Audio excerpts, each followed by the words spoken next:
മലയാളികൾക്ക് ഏറെ സുപരിചിതരാണ് ആരതിപ്പൊടിയും റോബിൻ രാധാകൃഷ്ണനും. Bigg Boss Malayalam season 4 Robin താരമായി മാറിയിരിക്കുന്നത്. റോബിനും ആരതിയും തമ്മിലുള്ള പ്രണയമൊക്കെ എല്ലാവർക്കും അറിയാവുന്ന കാര്യം തന്നെയാണ്. ഇരുവരുടെയും വിവാഹത്തിനായി കാത്തിരിക്കുകയാണ് ആരാധകരിപ്പോൾ. വിവാഹ നിശ്ചയം വലിയ ആഘോഷമായിട്ടായിരുന്നു നൽകിയത്. ഇപ്പോഴിതാ തങ്ങളുടെ വിവാഹത്തെക്കുറിച്ചുള്ള ചോദ്യങ്ങൾക്ക് മറുപടി നൽകുകയാണ് റോബിനും ആരതിപ്പൊടിയും. ഹാപ്പി ഫ്രെയിംസ് യൂട്യൂബ് ചാനലിൽ നൽകിയ അഭിമുഖത്തിലാണ് റോബിനും ആരതിയും വിവാഹത്തെക്കുറിച്ചുള്ള ചോദ്യങ്ങൾക്ക് മറുപടി നൽകിയിരിക്കുന്നത്. പലരും ചോദിക്കുന്നു, കല്യാണം കഴിക്കുന്നില്ലേ എന്ന്. ഞങ്ങൾ തമ്മിലാണ് കല്യാണം കഴിക്കുന്നത്. ശരിയായ സമയത്ത് ഞങ്ങൾ കല്യാണം കഴിക്കും. പക്വതയുള്ള വ്യക്തികളാണ്. എനിക്ക് 34 വയസ്സായി. ആരതിക്കും അത്യാവശ്യം ഉണ്ട്. പ്രായപൂർത്തിയായ ആളുകളാണ് ഞങ്ങൾ കല്യാണം കഴിച്ചോളും. ആരും വിഷമിക്കേണ്ടതില്ല എന്നാണ് റോബിൻ പറഞ്ഞിരിക്കുന്നത്. ഞങ്ങൾക്ക് ചെയ്തു തീർക്കാൻ കുറെ കാര്യങ്ങളുണ്ട്. ശരിയായ സമയം ആകുമ്പോഴേക്കും കഴിക്കും.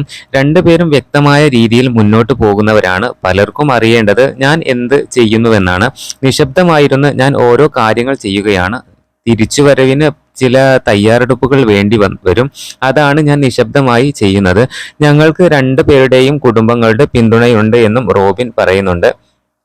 അതേസമയം വീഡിയോക്ക് കമന്റുമായി നിരവധി പേരാണ് എത്തിയിരിക്കുന്നത്. റോബിനെയും ആരതിയെയും വിമർശിക്കുകയാണ് സോഷ്യൽ മീഡിയ. അല്ല ഡോക്ടർ, നിങ്ങൾ തന്നെയല്ലേ പലപ്പോഴും കല്യാണം എന്ന് പറഞ്ഞ് നടക്കുന്നത്. 2023 ഉള്ള ബർത്ത്ഡേ ലാസ്റ്റ് ബാച്ചിലർ ബർത്ത്ഡേ ആണ് എന്നും ജൂൺ 24 വെഡ്ഡിംഗ് ഡേറ്റ് എന്ന് ഒക്കെ ഇൻസ്റ്റയിൽ ഇട്ടതും അതുകൊണ്ട് അല്ലേ പറഞ്ഞ ഡേറ്റ്സ് ഒക്കെ കഴിയുന്ന സമയത്ത് ആളുകൾ ചോദിക്കുന്നത്. ഡോക്ടർ, നിങ്ങൾക്ക് 34 വയസ്സായി, ആരതിക്ക് ഈ സെപ്റ്റംബറിൽ 30 മിഡിൽ ഏജ് ആയി രണ്ടുപേരും എന്നായിരുന്നു ഒരാളുടെ കമന്റ്. എന്തായാലും ഇപ്പോൾ ആരാധകരെല്ലാം കാത്തിരിക്കുന്നത് റോബിന്റെയും ആരതിപ്പൊടിയുടെയും വിവാഹം ആഘോഷിക്കാൻ വേണ്ടിയാണ്. ഒരുപാട് ആരാധകരുള്ള രണ്ട് താരങ്ങൾ തന്നെയാണ് റോബിൻ രാധാകൃഷ്ണനും അതുപോലെ ആരതിപ്പൊടിയും. ഇപ്പോൾ ഇവരുടെ യൂട്യൂബ് ചാനലിലൂടെ തങ്ങളുടെ ആരാധകരുമായി എല്ലാ വിശേഷങ്ങളും തന്നെ പങ്കുവെക്കാറുണ്ട്. പുതിയ അപ്ഡേറ്റുകൾക്ക് ഈ ചാനൽ മറക്കാതെ സബ്സ്ക്രൈബ് ചെയ്യണേ.